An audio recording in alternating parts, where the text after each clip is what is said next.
Robert Redford était le chouchou d'Hollywood.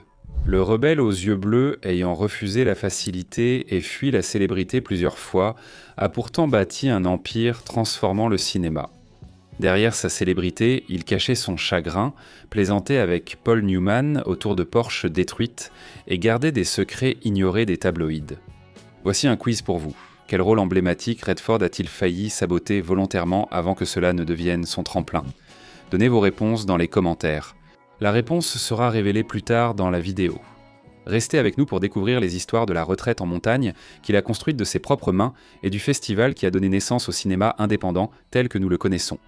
Mais pour vraiment comprendre l'homme derrière le mythe, il faut remonter à ses débuts. Une enfance pleine de rebondissements qui a tout déclenché. Robert Redford, né Charles Robert Redford, Jr. le 18 août 1936 à Santa Monica, Californie. À une époque où l'Amérique sortait tout juste de la Grande Dépression et où la promesse dorée d'Hollywood scintillait à seulement quelques kilomètres de là.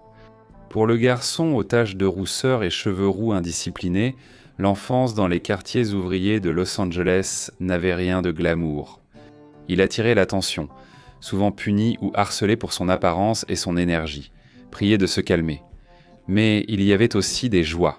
Le baseball sur les terrains poussiéreux de Van Nuys, les voyages sur la terre de son grand-père au Texas, où les vastes champs évoquaient la liberté qu'il désirerait toujours. Mais les ennuis sont venus tôt. À 11 ans, Redford s'est réveillé sans pouvoir bouger les bras. Avant le vaccin, une polio légère l'a cloué au lit des semaines, lui révélant tôt la fragilité de la vie. Puis vinrent des pertes plus lourdes. Son oncle David, qui était comme un père de substitution pendant que son propre père travaillait de longues heures, a été tué pendant la Seconde Guerre mondiale. En 1955, l'année de son diplôme, sa mère Martha est morte subitement de septicémie après une grossesse difficile. Elle avait été sa plus grande supportrice, sa lumière, et à 18 ans, elle s'est éteinte. Le chagrin s'est installé. Redford a sombré dans la petite délinquance, buvant beaucoup et fréquentant des bandes dures de Los Angeles, puis créant son gang, les Barons.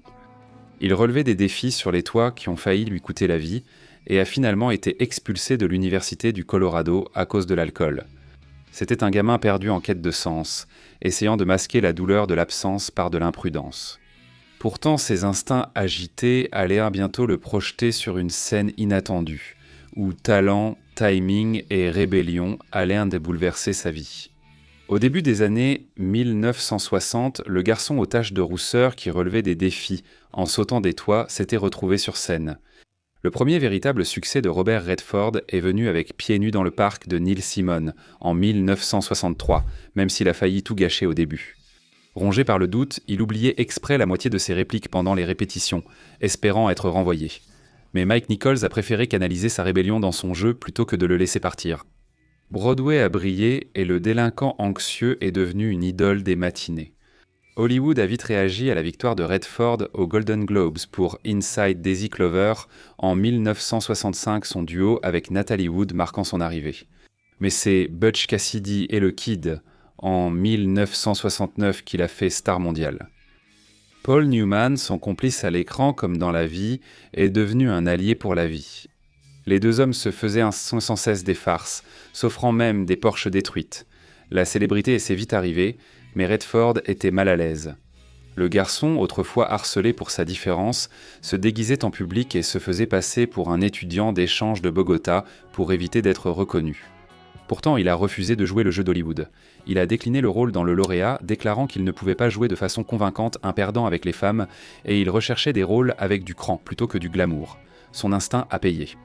L'arnaque en 1973, Les Hommes du Président en 1976 et Out of Africa en 1985 ont cimenté sa légende.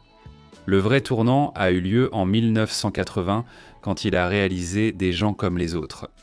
Gagner l'Oscar du meilleur réalisateur a montré que Robert Redford était plus qu'un beau visage, mais aussi un conteur profond.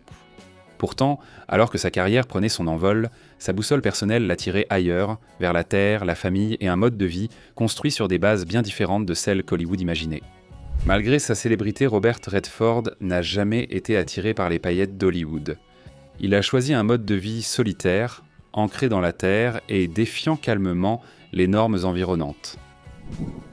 Depuis la fin des années 1960, la vraie demeure de Robert Redford n'était pas Beverly Hills, mais les montagnes Wasatch en Utah. En 1963, avant que ce soit la station de Sundance, il a acheté 2 acres de terrain et construit une cabane en A avec sa première épouse, Lola. Comme il l'a dit un jour en plaisantant, les autres ont l'analyse, moi j'ai l'Utah.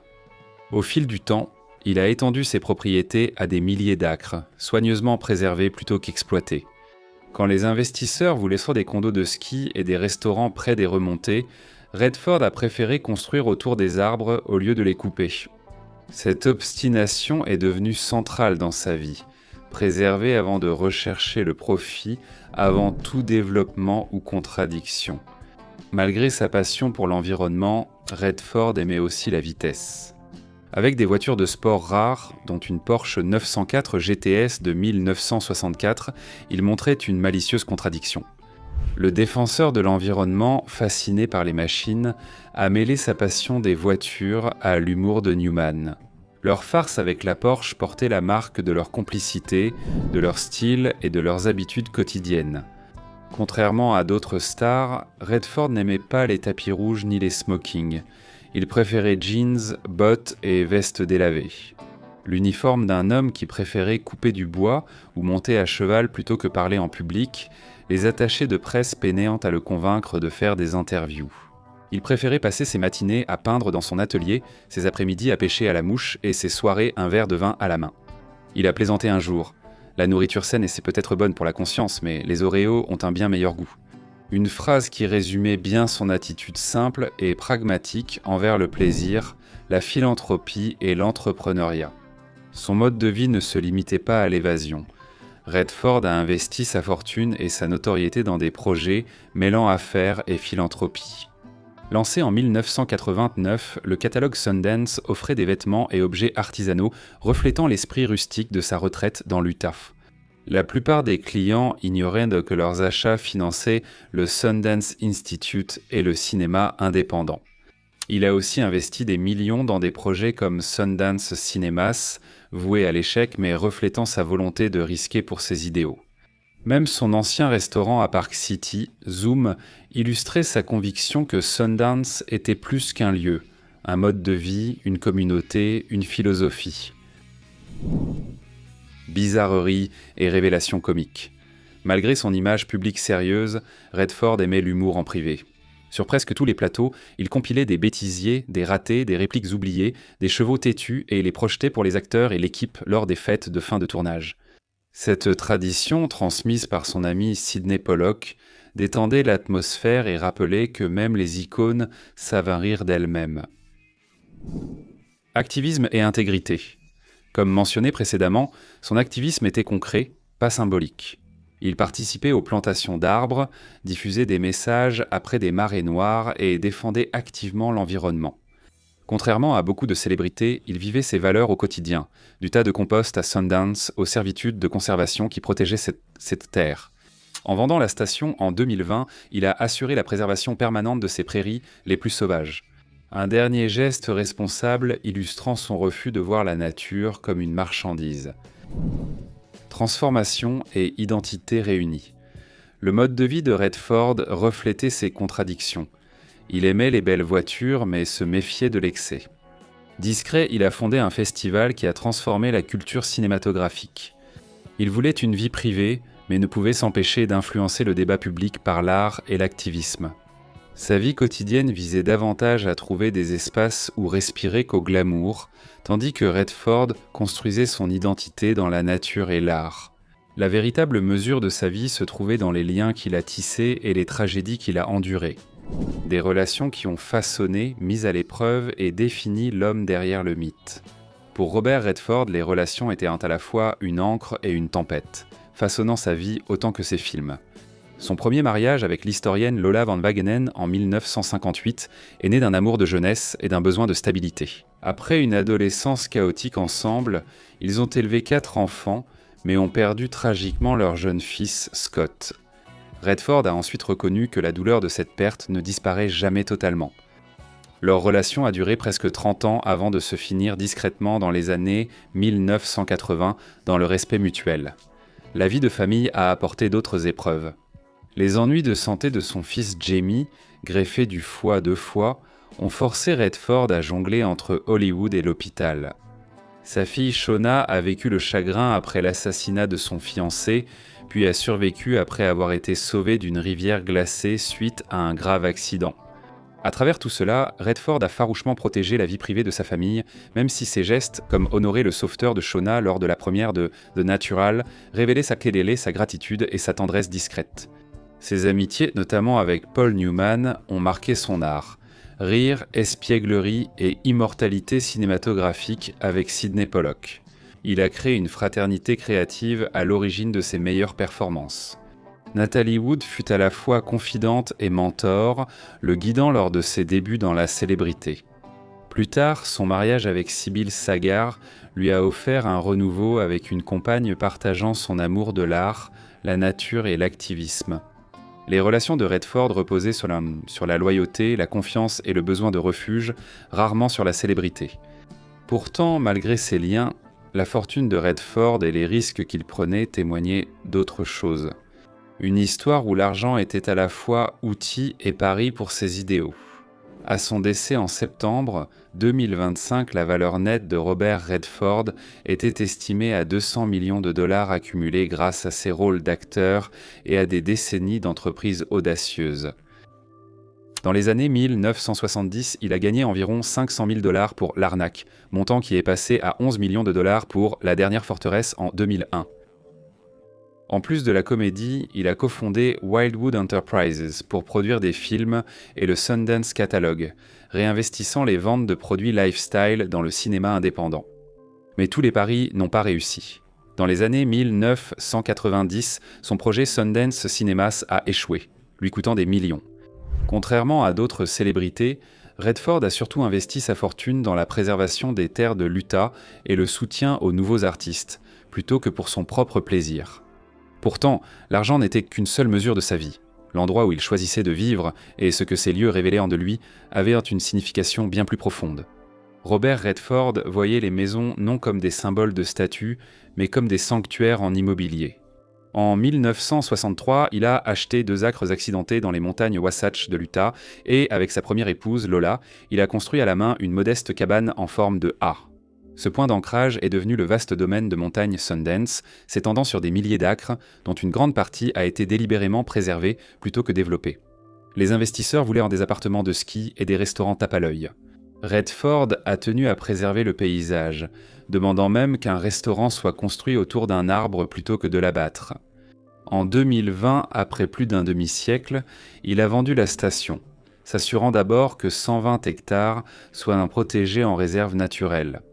Plus tard, avec sa femme Sybil, il partageait son temps entre l'Utah et Santa Fe, où leurs galeries et leurs projets environnementaux prospéraient. Ils ont aussi brièvement possédé une maison isolée à Tiburon, Californie, sur la baie de San Francisco, vendue en 2024 pour 4,65 millions de dollars. Chaque propriété montrait son besoin de retraite, créativité et préservation au-delà du clinquant. Pourtant, si sa maison évoquait des sanctuaires paisibles, ses véhicules révélaient une autre facette de lui, un amour de la vitesse, de la camaraderie et même de la comédie. La passion de Robert Redford pour les véhicules tenait moins à l'exhibition qu'à l'expérience, à l'identité et à la plaisanterie occasionnelle entre voitures. Il avait un goût pour l'exceptionnel, notamment pour sa célèbre Porsche 904 GTS de 1964 qui fit partie de la légendaire guerre de farce avec Newman. Pour un homme défendant la nature, il n'a jamais résisté à la beauté d'une vitesse bien conçue. C'était une contradiction légère qui reflétait à la fois son humanité et son humour, contrairement à certains de ses contemporains à Hollywood. Redford n'était pas connu pour les motos, les jets privés, les yachts ou les hélicoptères. Il préférait les pick-up et les balades à cheval aux jouets ostentatoires de l'élite. Ses échappées ne se comptèrent pas en milles nautiques ou cabines luxueuses, mais à la distance parcourue dans la nature par ses roues. Pour Redford, les véhicules incarnaient ses valeurs, liberté, indépendance, rébellion et la fuite des projecteurs quand le monde l'oppressait. Pourtant, ses voitures et camions l'éloignaient d'Hollywood. Les dernières années de son histoire l'ont ramené fermement sous les projecteurs, définissant la manière dont il a choisi de quitter la scène et la façon dont le monde se souvient de lui. L'histoire de Robert Redford est arrivée à son dernier chapitre le 16 septembre 2025, lorsqu'il s'est éteint paisiblement dans son sommeil, chez lui à Sundance, dans l'Utah. Âgé de 89 ans, il était entouré de sa famille, dans le lieu ayant forgé sa vision de la liberté pendant plus de 50 ans. Il avait récemment fait un caméo surprise dans Dark Winds d'AMC, échangeant des répliques avec George R.R. Martin dans une cellule de police Navajo. Un court instant, mais très symbolique. L'icône espiègle créait encore des histoires, même à la fin. Dans ces dernières années, Redford a vendu sa maison de Tiburon, en Californie, choisissant plutôt d'ancrer sa vie dans l'Utah et au Nouveau-Mexique aux côtés de son épouse, Sybil. Sa vente de la station Sundance en 2020 a renforcé son héritage de préservation, assurant la protection durable de ses prairies sauvages. Ses amis disent donc qu'il voulait être moins reconnu pour sa célébrité que pour ce qu'il a préservé et créé. Les hommages après son décès. Des larmes de Jane Fonda aux éloges de Barbara Streisand, les hommages illustraient le mythe de Robert Redford, auquel il a toujours résisté. En façonnant cinéma, terre et vie, il a surpassé le mythe.